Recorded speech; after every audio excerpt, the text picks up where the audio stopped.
Imagine a league built by the people, for the people. A league dedicated to the economic development of your city. So the question becomes, how good are the 32 teams that play in the minor football league? Well, there's only one way to find out. You have to experience the MFL.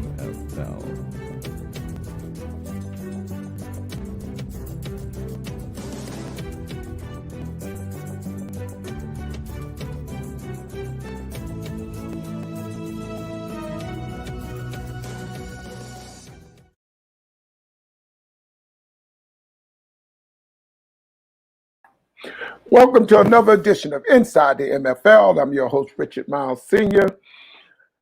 I'm looking forward to a show. You know, this is Wednesday. I got some exciting guests here today. I got Mr. Chuck Barlow Jr. will be here, along with our money guru, Robert Gatewood.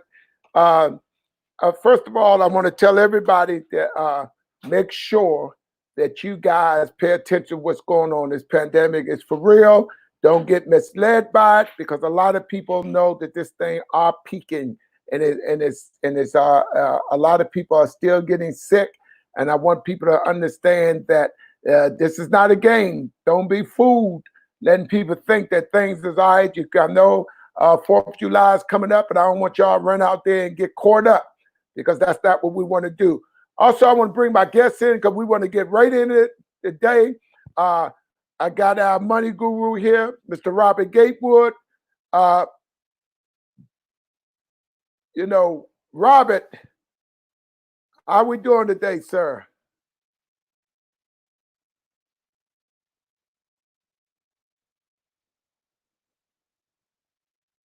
How we doing today, Mr. Gatewood? We also have Mr. Chuck Barlow Jr. How you doing today, sir?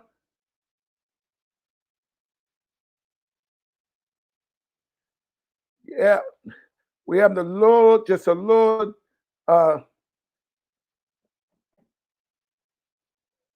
difficult here, but we'll get that straight in a minute. Like I say, I have Mr. Chuck Barlow Jr. here and Robert Gatewood from the marketing Pulpit. But, first of all, I want everybody to know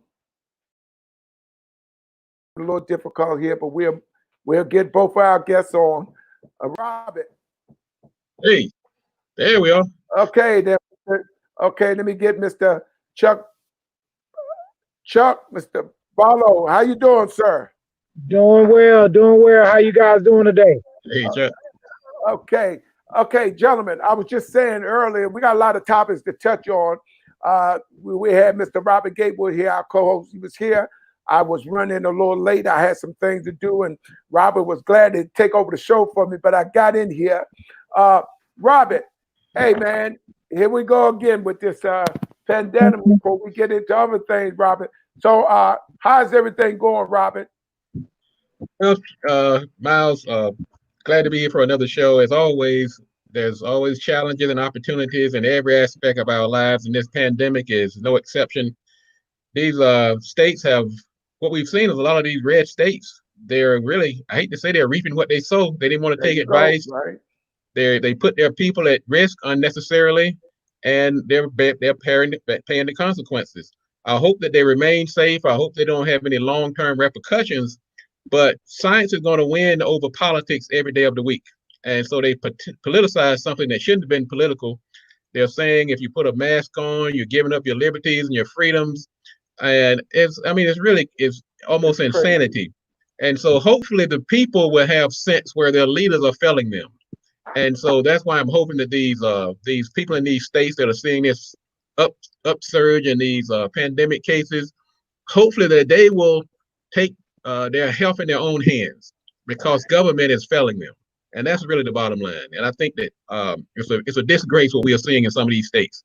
The ones who are, but I always want to go back to the people themselves.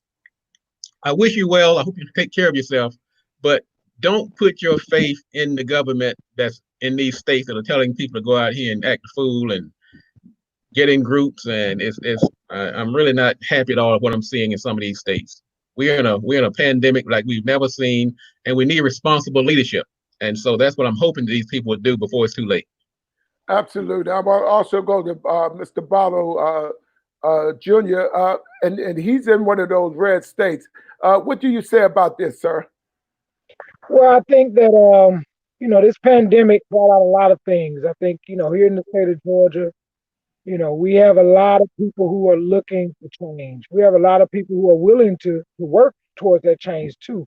I think that, to everybody's point, we have a lot of pushback when there's a lot of people who are trying to do what they can to support all of our communities, right? It's just not about one community or the other, it's all of them, right? And when you talk about negligence and the things that have been promised to these communities, every 20 to 25 years, these major developments happen. So hopefully with COVID coming on board, everybody will humble themselves and realize that, listen, it's really not about politics. I mean, when it comes down to it, it's really about economics.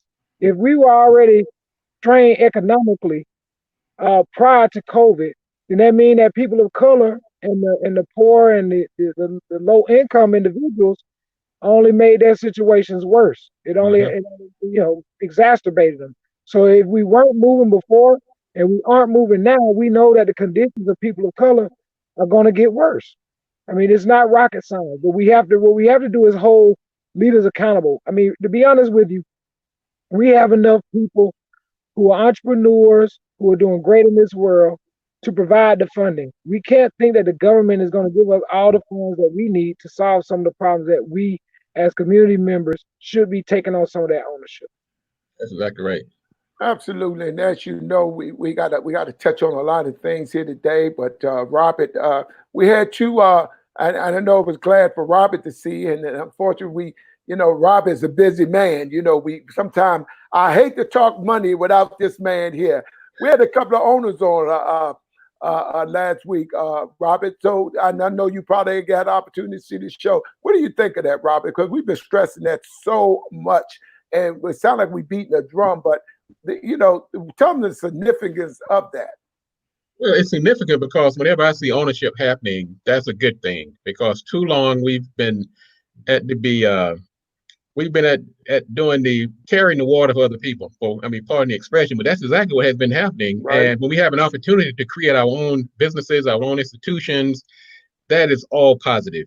And I think the fact that the MFL is a laboratory of change, it's going to change some of those dynamics where we've seen this prolonged period where we've been, and when I say we, I mean our people have been working for other people. Now, of course, there's a timing, and there's good and there's bad.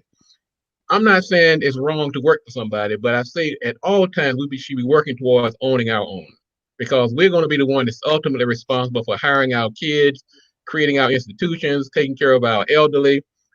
The government just not going to do it for us. I'm really concerned about where the direction the government is heading. There may not be any money in the next 20 years. So we got to start building our institutions to take care of ourselves right now. Don't sit here and wait for the government to take care of you. So when I hear ownership in any form, shape, or fashion, I'm over here turning cartwheels and clapping my heels together, because that's all good. So yes, and to see these two new owners from the MFL, that's a very auspicious sign. I just hope we see more of it in the days to come. Absolutely. And that's why we have Robert, our money guru, because, we're going to stress to people, this is our time. And, as they say, timing is everything, Robert and Mr. Barlow, as you know. But we need to also take advantage of that timing, too, because, like I say, things happen for a reason. And I'm going to let Mr. Barlow, Chuck Barlow Jr., let him expand on a little more as well. Yeah, today is July 1st, right? This is the beginning of the month of July, the second half of our year. So as most people would say, 2020 was it's terrible, it's just too hard. I really look at it as a rude awakening for everyone. This crisis and then the economic crisis did not discriminate against anyone. It gave everybody a fair chance to participate, whether you wanted to or not. Right? And most times people look for look for the worst things that happen in crisis situations. I actually have noticed in doing research that during crisis, renaissance happens. New things are born, new ideas are shared, new relationships are formed. So I look at this like as almost like a purge of things that don't necessarily matter. And someone may have tried to do these things for their own benefit, but most times God will use what we may try to do for evil and use it for good. So I look at it as a time for all of us to look into the mirror and look at ourselves and realize where do we go from here? Where do I go from here? Like, have I been presenting my best self and my best efforts given to things, or did I just do it just to get through it? So I think we all have to look at where we are right now. Another 6 months in 2020. What does that look like for you and your family? Right? When you talk about generational wealth and you talk about entrepreneurship, I was just a part of 2 conversations yesterday. One around boys and men of color, 15 to 29-year-olds. The other one was about digital learning for all. And one of the things that's very consistent to both of those conversations is if you don't have the skills, you are not going to be able to pay the bills. And right now, whether you are a young person trying to find your way through life, or whether you're a senior who are now enjoying the better parts of your life, having technical skills is going to be required. You won't even be able to pay your bills if you don't know how to navigate that space. So I think the MFL and partners like the MFL, if we really just sit down and press pause before we just accelerate into just doing a whole lot of stuff, and we take the best practices and the things that have worked for us. I think about Tulsa, Oklahoma. When I think about Tulsa, I think about the great things of Tulsa. I don't think about the riot and them burning it down. I think about the fact that I want somebody to check the facts. There's never been another city that has been successful as Tulsa, Oklahoma. I have not seen the records yet that prove me wrong.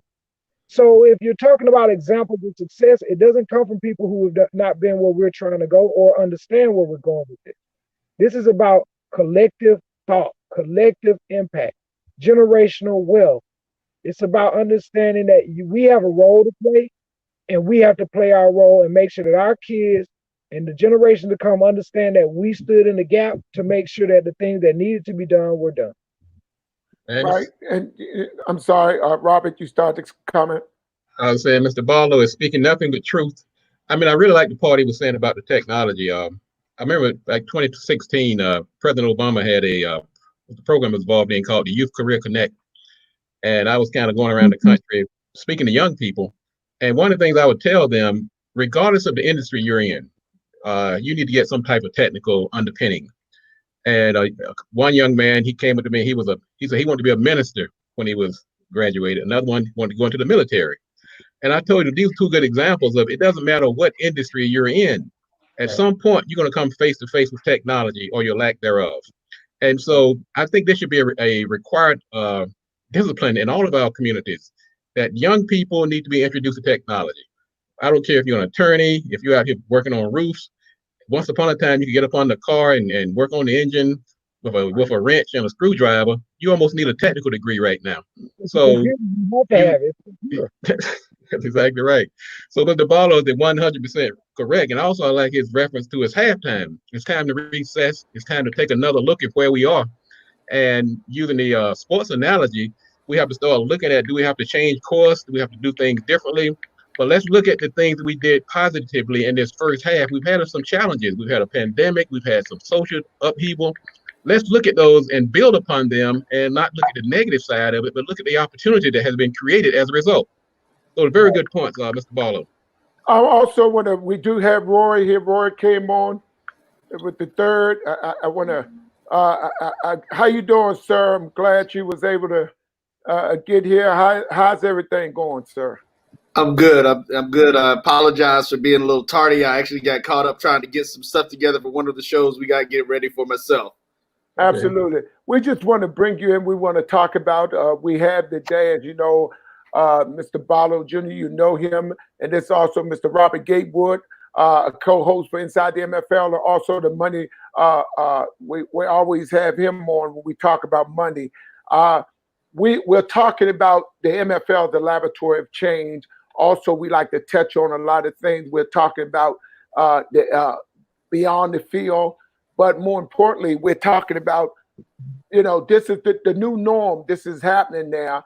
And we just want to get your input on some of the things. And Mr. Gatewood, he has a show, The Marketing Pulpit, somebody that I'm quite sure that both of y'all would love to talk to each other. We were talking about ownership, but also we would want to particularly touch on the HBCUs. And that's why I'm glad to have you on. What in the world is going on? I not had the opportunity to play the HBCU, because I went to the, white school, but, I sometimes I had to go where, I could not afford money to go to school. They offered a scholarship, but I did have an opportunity to visit a lot of getting a little tongue tied here. HBCU, had a chance to meet Mr. Down at Grams and Mr. Eddie Robinson, which I thought, man, to me, he was, the greatest coach I ever seen. Unfortunately, I wish he was still alive. I would love to sit down and talk with him. And I think the MFL would have been something great for a lot of black coaches that stayed too long because of that glass ceiling. You know what I mean? That should have had cut jobs in the NFL. Not that we beat nobody up, but we just want to ask you, bring you in. What is going on with the HBCUs? Well, the pandemic actually is having its effect, as Mr. Gatewood was saying, on everything. But the reality from the way that I see it is that this is an opportunity for HBCUs to reinvent themselves and to get engaged. One of the things that I know from my business in particular, we've actually, the pandemic has actually helped us. Yeah, it helped the MFL. Being someone who covers HBCU and small college sports, one of the things that we have had up to before this was a very difficult time getting coaches to engage in technology.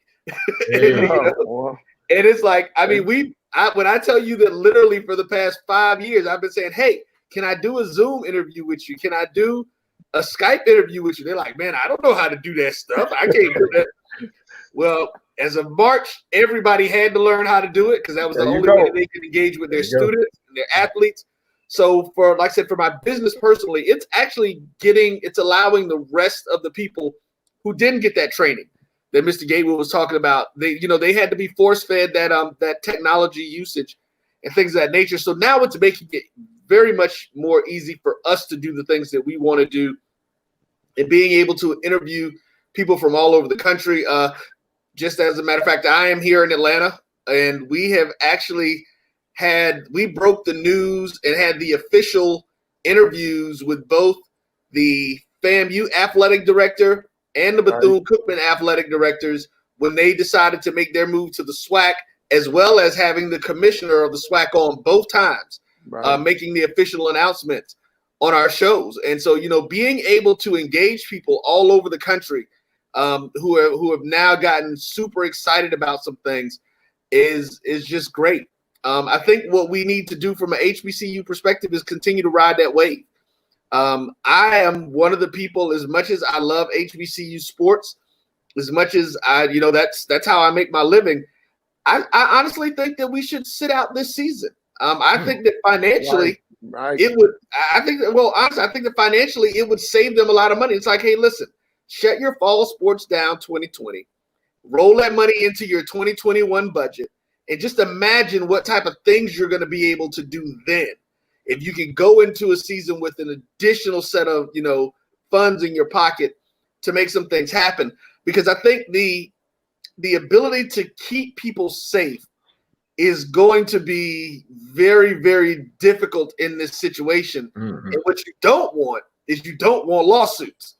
I think that I'm waiting for the Power 5 and the NFL to come out with their statement saying, "Hey, you can come to the games, but you coming at your own risk." And they've been saying it shortly too. Yeah, and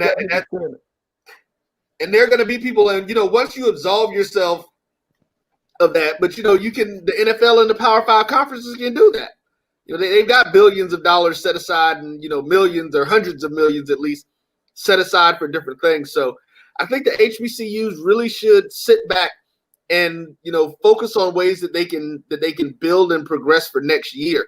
Because right now with with the FAMU and Bethune-Cookman coming into the SWAC, I honestly have been one of the few proponents literally for the past 10, 15 years saying that both of those schools should have been in the SWAC in the first place. Being in the MEAC, they should have never been in the MEAC just from a geographical standpoint. Absolutely. Right. Playing those schools up in the Northeast was just, it's a very difficult and expensive process. And it's, the up north schools, those Northeast schools, that's more of a basketball area to be honest. Well, and I say that because, when you're talking about the southern states, we pretty much play football all year long. Yeah. It could be December. It's not snowing down here on a regular basis. I grew up, I'm from Florida. So I grew up in December playing football in the street, with no snow. But, so they don't have the things. Even if you looked at the classic games, which are the big games that you have with the HBCUs, you'll notice that FAMU and Bethune were really the only two schools in the MEAC who really had major classic games, that they played in. North Carolina A&T would be the next school, but they weren't in any traditionally really big classics. I mean, when I say a big classic, is a game that's bringing 70,000 people, 60, 70,000 people on a consistent basis. All those games were in the SWAC. So, that shows you that the difference is that they show up for those games. And that was always one of the big issues as well, is that the teams up north in the MEAC didn't travel as well and things of that nature. So, we're looking to see, but I think this is a good opportunity for them. Like I said, I think they need to find ways to come back stronger, because it is going to be a dicey process trying to get people in the building and in the stands. Now, that's the other thing. We could always shoot the season for them with no fans, and everybody can just stream it and they can watch it online. So we're also working on those options right now as well. Hey, Roy, I have a question. What's the latest in the CIAA? That's my division. I was the HBCU, Livingstone College. Okay, all right, Livingstone right up there next to Charlotte. Okay, yeah. Murfreesboro, is it Murfreesboro or Statesboro? Salisbury. Well, you have that big classic between Livingstone and Johnson C. Smith every year. That was supposed to be like one of the original teams at HBCU. So, but anyway, I just want to chime in. I mean, good points that you were making, particularly what you were saying about the timing. And it also piggybacks on what Chuck was saying. You can look at these times and you can sit there and cry and weep and cry in your coffee, or you can look at the opportunities that are being presented. Right. I think everybody on this platform have realized today that even though we feel very sad and hope for the best for everybody who's having difficult times, we're seeing an upswing in our business and our opportunities, because we have that entrepreneurial spirit. It's just something about being cut from a different cloth. I've never looked at any bad time and cried for long. I might take that initial hit, but immediately I'm looking for the opportunity. And I think that's what we have to encourage our athletes to do, our business owners to do, our nonprofits to do, our HBCUs to do. I had a young man from Livingstone College on my show, and he was talking about some of the challenges they were having, of course, with funding. But when you look at this technology and the fact that now you can reach an international audience, how many people can you reach going from door to door, knocking on doors with your hand out? Look at the internet. You can reach people in Africa now. You can reach people in London. You can reach people down in Australia. And some of these people are going to be willing to help if you have other things aligned with them, such as your purpose, your mission, and other things in common. So let's have these HBCUs to take that same spirit and say, look, of course, we're having challenges now with attendance, with fundraising, but look at the vast opportunity with things like Zoom and technology. Now we can reach such a much broader audience. And that's a good point, Robert. And I also wanted to say, before I let Mr. Barlow jump in, the MFL, the laboratory change, we talk about that.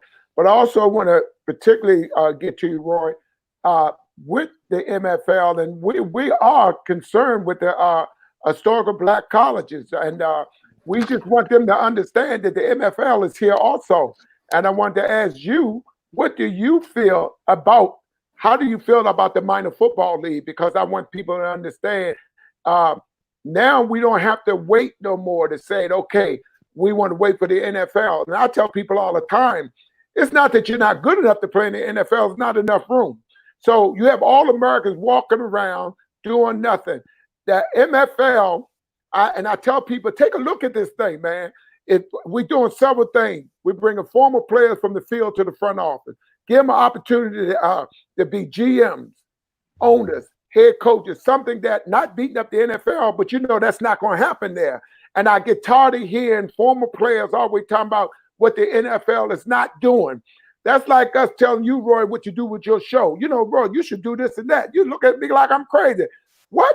You built that show, but you always got somebody that always try to tell you what you should do. But my question is to you, you know, do you feel with what you know about the MFL, what you've seen, first, is it a need for it? And it's something that's very important that these young men should understand and get an opportunity to play. Because right now, I think they're missing something. The weekend warrior stuff is over. What they call the semi-pro, whatever they call it. There's no such thing as semi-pro. Either you're pro or you're not. That was just an ignorant term people use to justify Saturday night football. And I tell people all the time, if you don't learn by history, history will repeat itself. Okay? Then don't forget what happened with the NFL. You know, when Lamar Hunt couldn't go in the NFL, what did he do? Start his own league, right? So the NFL told him, you're not going to be successful. He said, okay, where did he go? To the historical black schools to get the players. You know what I mean? That's where he got the players from. They was the ones who handled the mighty Green Bay Packers. So you think about that, and you think about these young men saying, okay, don't do what happened to Satchel Paige and all of them. Feel like that ice was more cold over there. The Negro League was very profitable in those days because you couldn't play nowhere else, right or wrong. But they want to wait till the NFL come. I mean, wait till baseball. Baseball, yeah. They tell them, say, well, what we're going to do, we're going to take the best player from over there. Jackie Robinson, loved the man. He was a better man than me because I would not have did what he did. But they looked at it as business. Okay, white players people not gonna come. Look at the black audience you get, right or wrong. That's right. Satchel Paige had an opportunity to play in baseball. They was too old. You understand what I'm saying? They was too old. But having the minor football league here, what do you think about the minor football league? And you write for Black College Sport. I just want to get your opinion on this because I know even you kind of shocked to find out about it. But do you feel what we're doing, and don't negate, this is our 25th year, and a lot of people didn't know we was around. Do you feel there's a need and people should really take a look at the minor football league? Talk about the kids in the historical black schools. Well, I'm going to tell you, when Chuck first told me about it, I was blown away, especially to hear that you guys have been around so long. I mean, just to be honest with you, one of the things, I'm not sure how much he's told you, about who we are as a company, but my company was the first commercial black-owned internet-based broadcasting company in the country. We actually were podcasting in 1998 before it had a name. Wow. When the Arena League and the Arena 2 leagues both first started, both of their presidents reached out to me about streaming their games on the internet because they saw what we were doing with the HBCUs. And the fact that we were able to do these games and put them out. And like you mentioned earlier, I mean, we literally had people all over the world because, we had service people and usually it was people who were in the service who started it off. But, you had soldiers here in the U.S. all the way over in Afghanistan and Iraq and everybody tuning in, engaging with us on a regular basis. Had I known about you years ago, I would have been pushing you to the players. We would have been talking to the coaches about it. But we honestly did not know because I think it's something great. You mentioned some numbers. I do seminars and speaking engagements to high school athletes and things of that nature. And one of the things, we always talk about the numbers. We tell them there's a numbers game, and it goes to the point that you made. We say, listen, you got to realize something. There are 2 million high school football players who are fighting for 200,000 college scholarship jobs. Then you got that 200,000 college players who are trying to get those 200 new spots in the NFL. Your math is not as easy as you think it's going to be. But now when you present opportunities such as this, that's the thing, because like one of the things that's happening is part of the renaissance for HBCUs now, which again, we go back to the same thing with technology, is that, listen, if you can play, the pros are going to find you. If your goal is to get to the NFL and you don't get drafted and you can't get on a team coming out of college and you say, okay, but I can't get into the CFL, you absolutely right. The modern footballer, you need to be out there. Because believe me, we know that these NFL teams spend a lot of money and they got folks watching everything that's out there.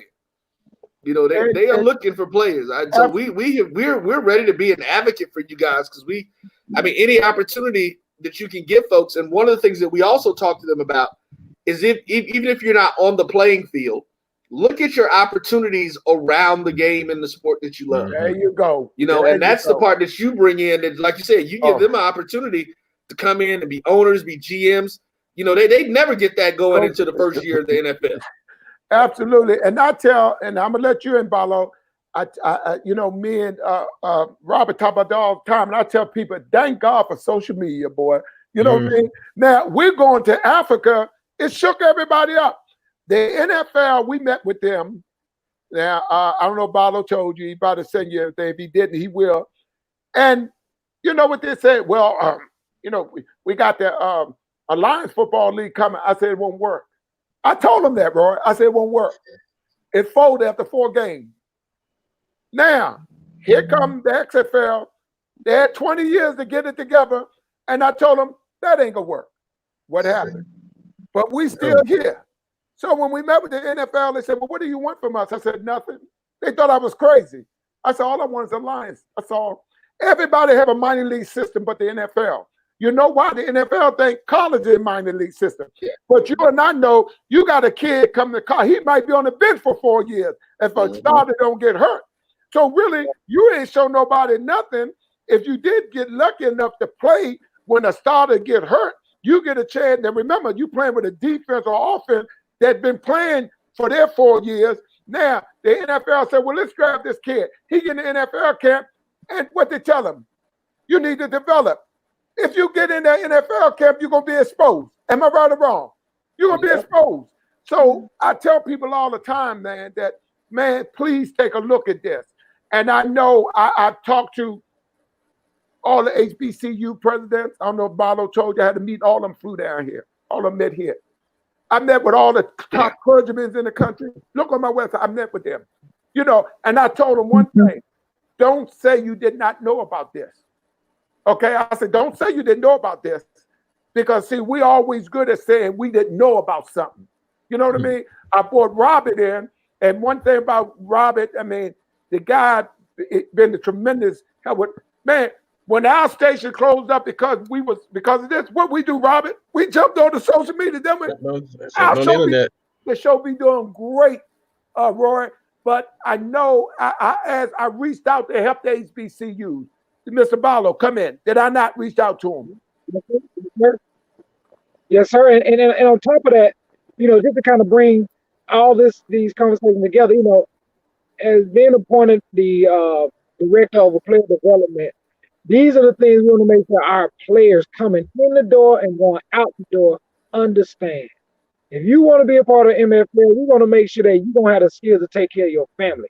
This is not just about playing a game on a Saturday. This is about being a part of a community. It's all about community building. It's all about generational wealth. Like, we don't want to necessarily push everybody into a job. We want to make sure we can help you find careers, be entrepreneurs, hire from within the community that you live in. One of the things I love about Myles and all of the board of directors and everybody who's associated is that everybody brings what they love to do to the table. Like, if you're not passionate about it, I would tell you, don't strike up a conversation with Myles. If you're serious about what you want to do in your community and in life, don't go asking him any questions, because one thing he's going to do is get it out of you. One of the things that I learned from being around him is that he loves this stuff. He just want to see everybody get a chance to do what they love doing. When you talk about a career or a lifestyle, all of us should be approaching it the same way. You know, when you talk about us creating things in our community, one of the things I love about the MFL, we say we're not going to take the best talent out of your community if you grow up and you live in this community. We want to actually recruit guys and recruit talent and young women who actually live in those communities so that people can be fans of the people that they know. You know, where some people will sometimes take people and move them around to different communities where they're unknown. And I won't talk about that other brand, but a lot of brands do that. Why don't you keep the talent home base, you know, so that you can build up the brand that will be recognizable, and that when people finish playing the game, it's easier for them to give back in the community. So, right. I mean, I love the whole dialogue that's going on. I truly believe that we have to bring some reconciliation to the table. Like, to me, it doesn't matter whether you go to HBCU. All of us understand that there's a space and a place for everyone. And I think that being a part of the NFL and being able to push that brand out and bringing other valuable people to the table, as Myles has spoken about before, this can happen. This is not an if, this is an and when. And the great thing about, before I bring Robert and Roy, for we get something out of you, but Roy, I just want to tell you something. Where do you think Eric Swan come from? You remember him? I remember the name, yeah. He never went to college. He's played here. Where do you think Barry Ward came from? Major Harris. See, we played against them people, these guys, because they were playing here. See, a lot of people don't know that. You know what I mean? They don't know that because you had too many little sandlot leagues around calling themselves pro. That they didn't realize that it was a minor league system here. But I don't know if you had the opportunity to go to that website. It blows people's mind. People say, well, man, it's just new. It's new to you. It's not new. The significance of this is, and before I want to get something from you a little bit, Roy, try to bring Robin in because I know he got some things to add. This is major, man. This is major. This is so major. And I'm not saying it because I'm the founder and everything of it, because it's something that was needed for a long time. Roy? Yeah. Well, no. Like I said, I mean, it blew me away when I looked at the website, and I mean, just to see the history and the things that you've done and some of the folks that you had. Like I said, it's, you know, we're all about HBCUs. We're all about strengthening and building the Black community. You know, one of our mottos at the Jericho Broadcast Networks is that we are the future of urban media. You know, we tell people from the very beginning we are an unapologetically Black network because it's about building who we are as a consumer base, as a cultural base. Oh, believe me, I was listening to you guys when I first was sitting in the back, and I'm like, okay, I like this stuff that I'm hearing. You know, and so I'm hearing a lot of the same things that we talk about. You know, that we deal with on our network and that we tell people. And, you know, but the other piece to that is say, yeah, we're an unapologetically Black network, but we're also a network that anybody who's intelligent and has any kind of common sense will be able to get and gain from what they see with us. You know, I used to, and one of the examples that I used to actually publish a men's magazine called Today's Renaissance Man. And on the masthead, it said the magazine for today's progressive African-American man. 52% of my subscribers were white men. Them the ones who was paying for the magazine. Of course. So, you know, those are the things that we were about. And it's, you know, like I said, I definitely, with Chuck, you know, I see this as definitely being a big opportunity for us to, you know, figure out how we can get together and do some things. Like I said, just even with the streams, and this was last minute stuff. We're talking about last minute, literally no promotions. We probably put out maybe 10 minutes before we were starting all of the streams that we did where we had the commissioner come in from the SWAC. And this, like I said, this is just the last few weeks with the SWAC and with FAMU and Bethune-Cookman. All of them had over 4,000 engagements right on Facebook at the time live. Wow. You know, that was immediately following. And like I said, that's with no promotion. We do, when we do our games, we have people literally all over the world tuning in and checking out our games and seeing what we got going on with the HBCU sports, because that's what we do. We actually go in and we do the full games, full basketball, football and basketball. We have been doing. We've done some volleyball as well. We'll be moving into baseball and softball and track next year, going into 2021 once things open back up. We also done bands. We go out and do filming for that, not just the halftime shows, but the actual band competitions. Right. Tell about the Arkansas piece, and also that the interview that Byron Allen talked about the Black College Sports Network. Yeah. So I guess I'll start with that. I'm not sure I'm pretty sure everybody's familiar with the case that Byron Allen had against Comcast, that he has since settled and they've done their things. Well, before he was going to the Supreme Court last year, he started a media tour talking about the whole process. And the first interview that he did it on The Breakfast Club, which is the #1 urban show in the country. And as part of the interview, and it's funny because I actually didn't see the interview. My brother called me to tell me about it, and he's in Miami. But he was sitting there, and Byron Allen said the reason that he actually started the lawsuit had nothing to do with his company. Because most people don't realize that Byron Allen has literally been the most successful producer in Hollywood over the past 25 years. He's got over 70 shows that are on television through his production company. So he was not having any problems getting his content out.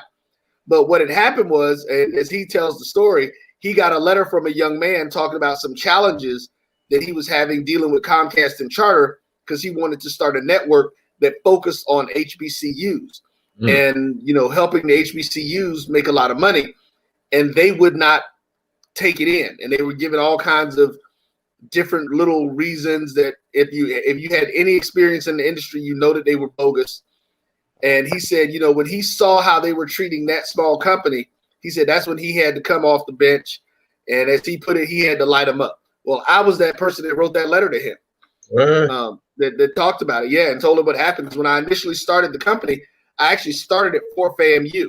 And we were dealing with Comcast and Charter in the local Tallahassee market. And they wanted to tell me that there was not a market for HBCU sports. And I was like, you got to be kidding me. I'm like, come on, man. But it is. I want to jump in, Mr. Moss, before you say something, because you said something that and Chuck will know, he'll tell you that actually that situation with Comcast and Charter is what pushed me to the internet. Because at the time I was a morning drive time jock for a Cox radio station, so I saw where all the technology was going. Right. But I said the same thing, and my team will tell you. I said, listen, I'm not gonna keep trying to tell somebody else what to put in their house. I'm gonna just build my own house and do what I want to do. I'm like, that's that. And so when I heard you use that analogy, I was like, see, that's what I'm talking about. Yeah, and that's what. And before I want to bring my Robbie in because I know. But think about this. The MFL. This is ours. This is us. Yeah. We've been doing all the jumping, the flipping, the running, the dancing, and everything, and we never got nothing for it. All they do is go get some more people. But when you think about a professional football league that's ours, think about that, Roy. Think about it, man. I call the shots here. I call the shots here. And I tell them in a minute, I'm the head nigga in charge here. It's as simple as that. But we have to understand. Okay, people have to understand that. Think about this. The MFL,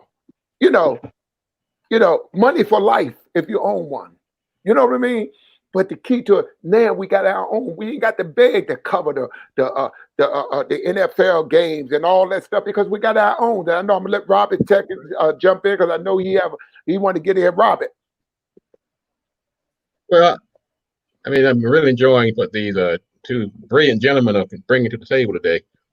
But the MFL is going to get a second look. It's been around for 25 years, but football, business is like seasons. And this is a season right now that's right for opportunities like the MFL. Companies have opened up their wallets. People are awakened. They're conscious. They're looking at things that they felt they had to look at a certain race or community for confirmation. Well, I think those days are behind us. We don't need to go anywhere to be confirmed of who we are, what our capabilities are. We can do that right in our own neighborhood. And that's why when I look at people who are leading the charge like the MFL, it gives us really hope. You look at companies like Netflix, they just opened up today and gave out $100 million. They put $100 million available for black banks. You got Google putting out $175 million. So it's a season right now. But it's not just corporate America. It's also ground roots. It's grassroots people season too. This thing has come from the top down to the bottom up. And anybody who's not taking advantage of this season they're missing a great opportunity. So the MFL is perfectly situated right now for people to give it a good look. This is a good chance to reset as a community, to start re-looking at our institutions that we have. Right. So long we felt we need to go outside the community for validation. Those days are done. I'm telling you, it's over. This is a new day. There's a reset button.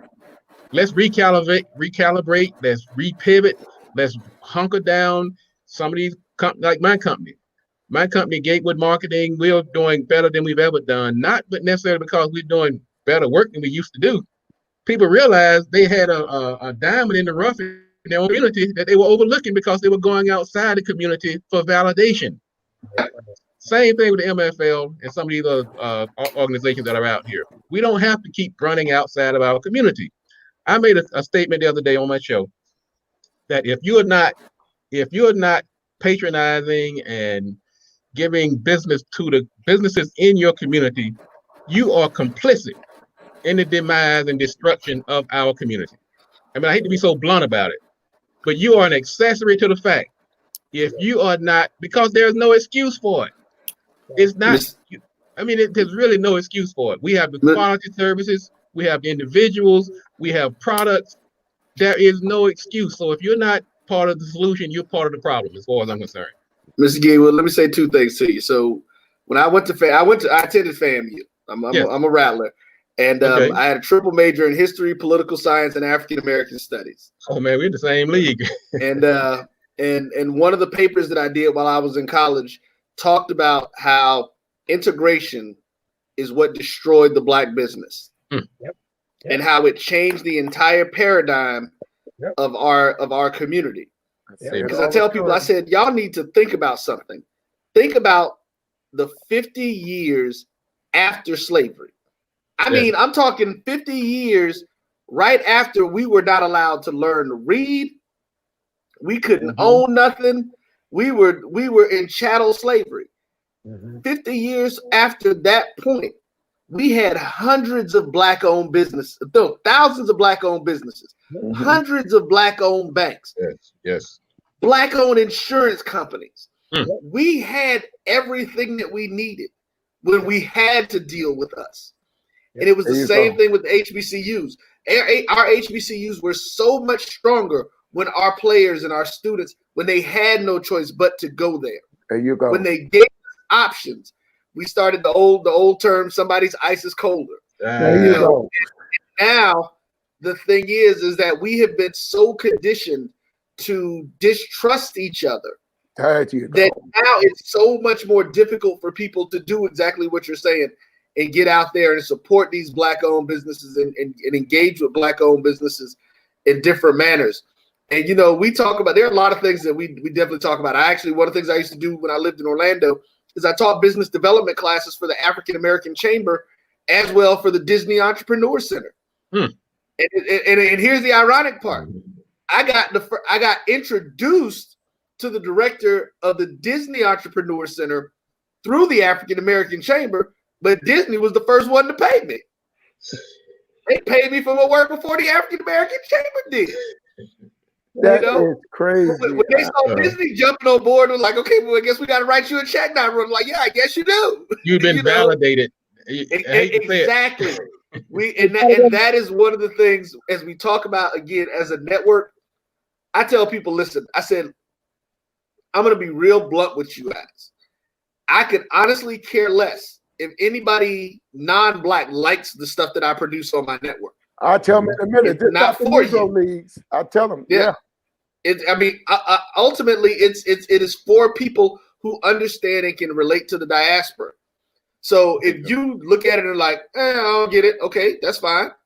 But we know that you will. We know that you'll see our product and we know that you'll understand what quality is, you know, because that's what we produce. We produce quality content. So, you know, I'm right there with you. I'm definitely glad I was able to get on. I'm actually going to probably have to get out of here in about 5 more minutes before I got to get going to get ready. So quick question. By the way, I did some research on the black ice, white ice thing. One is colder than the other. Check it out. But I wanted to say, and I tell people all the time, I want to read that, Chris. We definitely got to understand that $2 trillion a year come to our hands. Yes. You know, we're the biggest consumers in America. We have nothing to show for it. Just imagine thinking, if we understand, you know, we got to understand that this is ours. We have a chance to own. We got a chance to do broadcast journal, all that. We could cover our own. The playing field will never be level.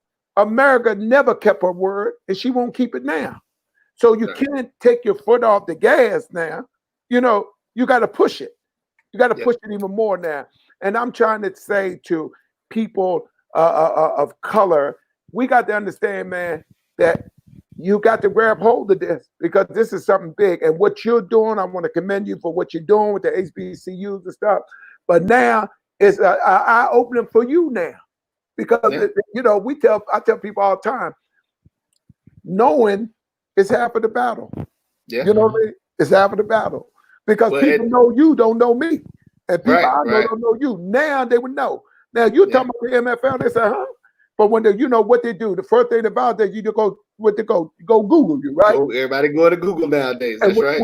And when you Google, they see stuff that scare them to death. And I know you have to get off. I tell Mr. Gatewood all the time, why we always last to do stuff? Why we so afraid of each other?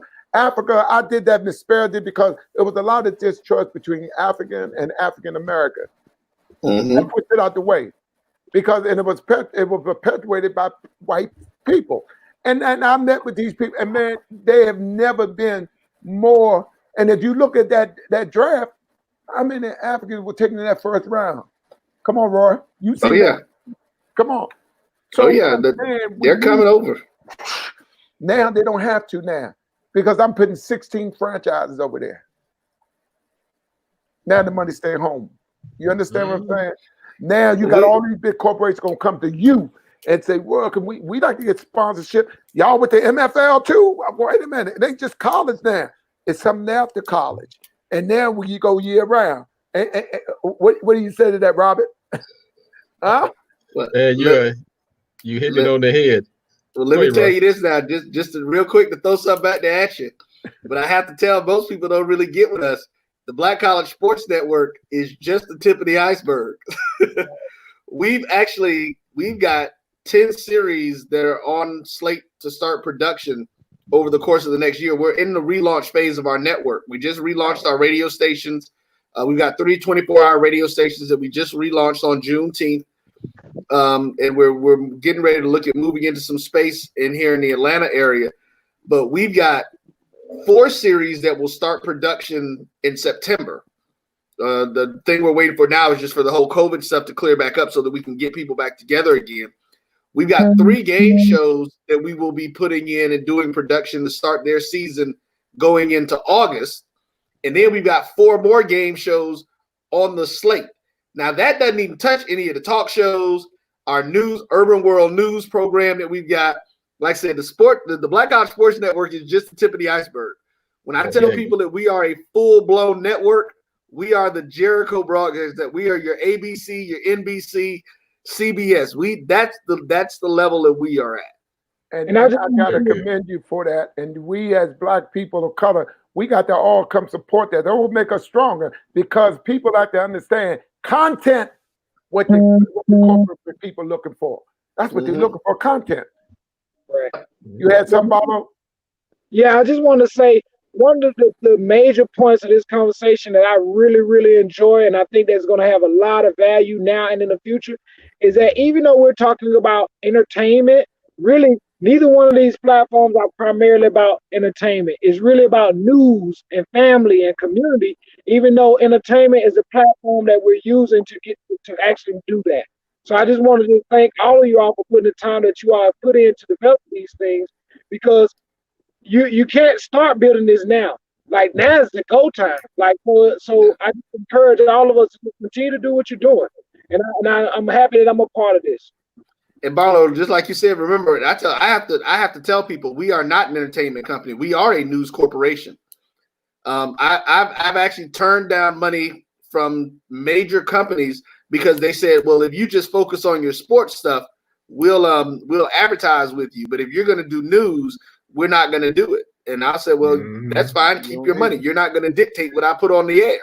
There you go. So, but I'm talking to Fortune 500 corporations that turned us down at that point. Well, and look, they ain't never gave me nothing. It was Coca-Cola and Russell. There you go.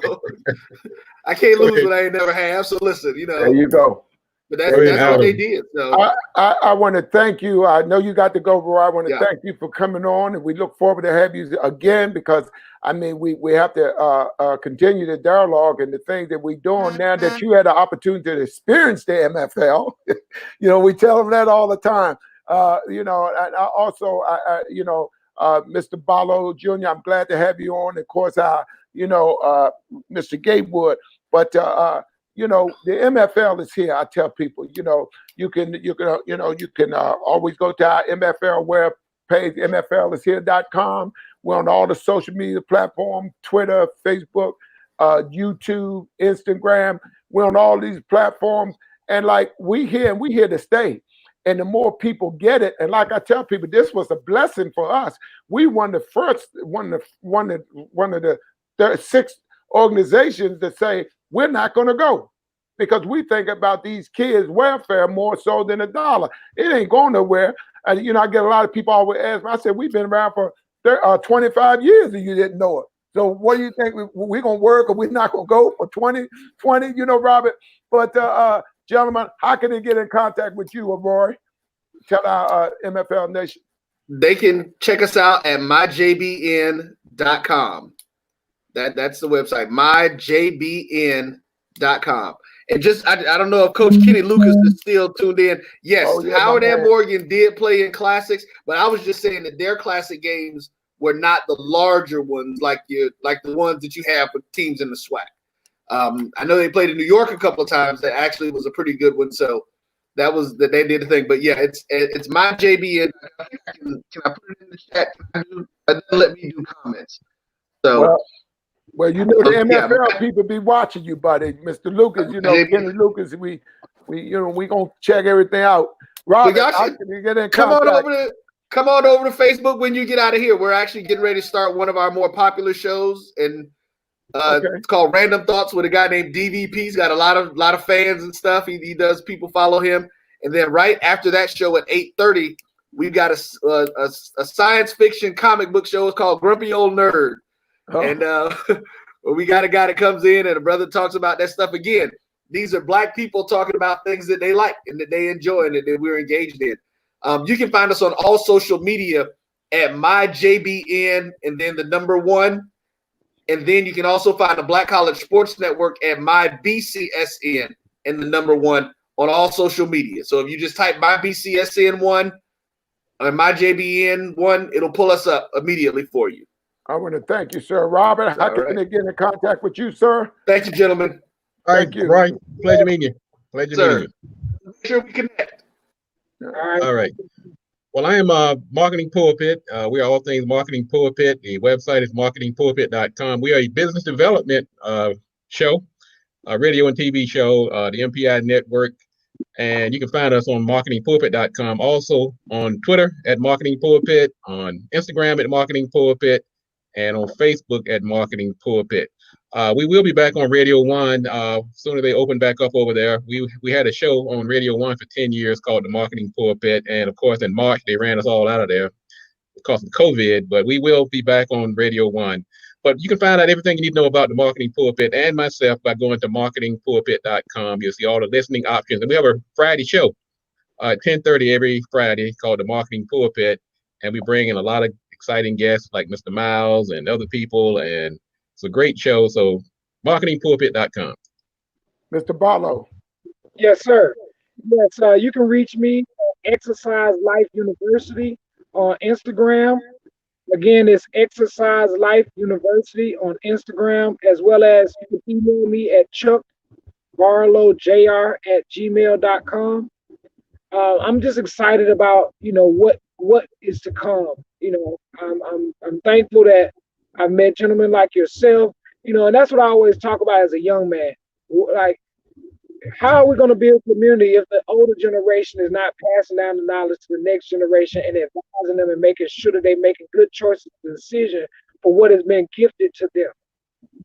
Like, we have a responsibility. Like, you have a responsibility from the elders that have coached you up and helped you get to where you are. And now it's my turn. And then after that, it's my turn to do it for the next generation. So, I'm here to make sure that we can have something in place so that our communities don't go back to where we're coming from right now. Thank you. And Very also, good. okay. Also, I want to thank. Also, I want to thank everybody for joining another edition of Inside the MFL. You can also reach us. We come on DC Radio on Saturday mornings at 11 o'clock. But you've been listening to another edition of Inside the MFL. I'm your host, Richard Myles Sr. I look forward to seeing you Friday. Thanks for joining us. Thank you, gentlemen. Experience the MFL. There you go.